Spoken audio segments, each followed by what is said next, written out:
25. lem'a 25 devadır.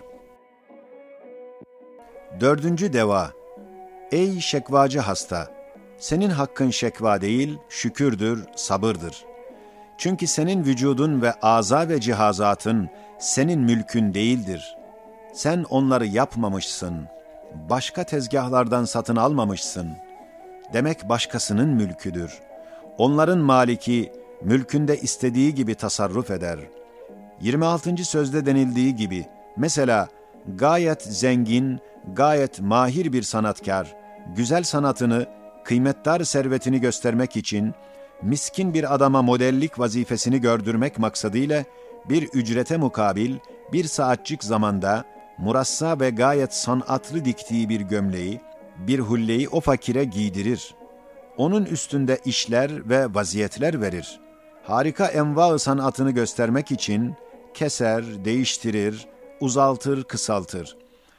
Acaba şu ücretli miskin adam o zata dese, bana zahmet veriyorsun, eğilip kalkmakla verdiğin vaziyetten bana sıkıntı veriyorsun.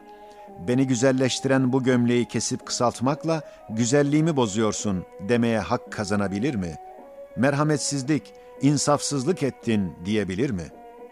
İşte aynen bu misal gibi, Sani Zülcelal, sana ey hasta, göz, kulak, akıl, kalp gibi nurani duygularla murassa olarak giydirdiği cisim gömleğini, Esma-i Hüsna'sının nakışlarını göstermek için çok halat içinde seni çevirir ve çok vaziyetlerde seni değiştirir.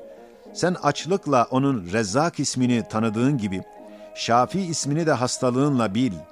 Elemler, musibetler bir kısım esmasının ahkamını gösterdikleri için, onlarda hikmetten lem'alar ve rahmetten şualar ve o şuaat içinde çok güzellikler bulunuyor. Eğer perde açılsa, tavahhuş ve nefret ettiğin hastalık perdesi arkasında sevimli güzel manaları bulursun. 5. deva. Ey maraza müptela hasta! Bu zamanda tecrübemle kanaatim gelmiştir ki, hastalık bazılara bir ihsan-ı ilahidir, bir hediye-i rahmanidir. Bu 8-9 senedir liyakatsız olduğum halde, bazı genç zatlar, hastalık münasebetiyle dua için benimle görüştüler.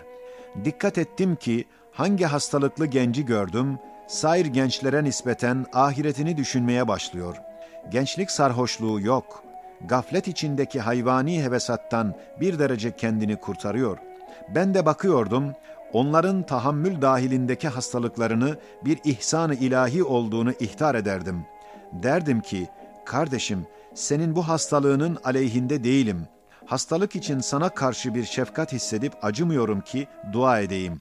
Hastalık seni tam uyandırıncaya kadar sabra çalış ve hastalık vazifesini bitirdikten sonra Halik-i Rahim inşallah sana şifa verir. Hem derdim, senin bir kısım emsalin sıhhat belasıyla gaflete düşüp, namazı terk edip, kabri düşünmeyip, Allah'ı unutup, bir saatlik hayat-ı dünyeviyenin zahiri keyfiyle, hadsiz bir hayat-ı ebediyesini sarsar, zedeler, belki de harap eder.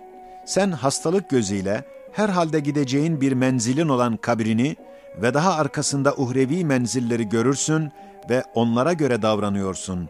Demek senin için hastalık bir sıhhattir, bir kısım emsalindeki sıhhat bir hastalıktır.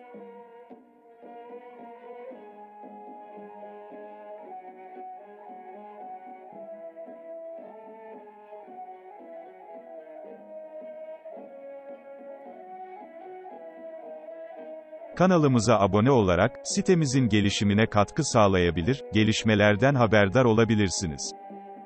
Videoları paylaşarak muhtaç gönüllere girebilirsiniz.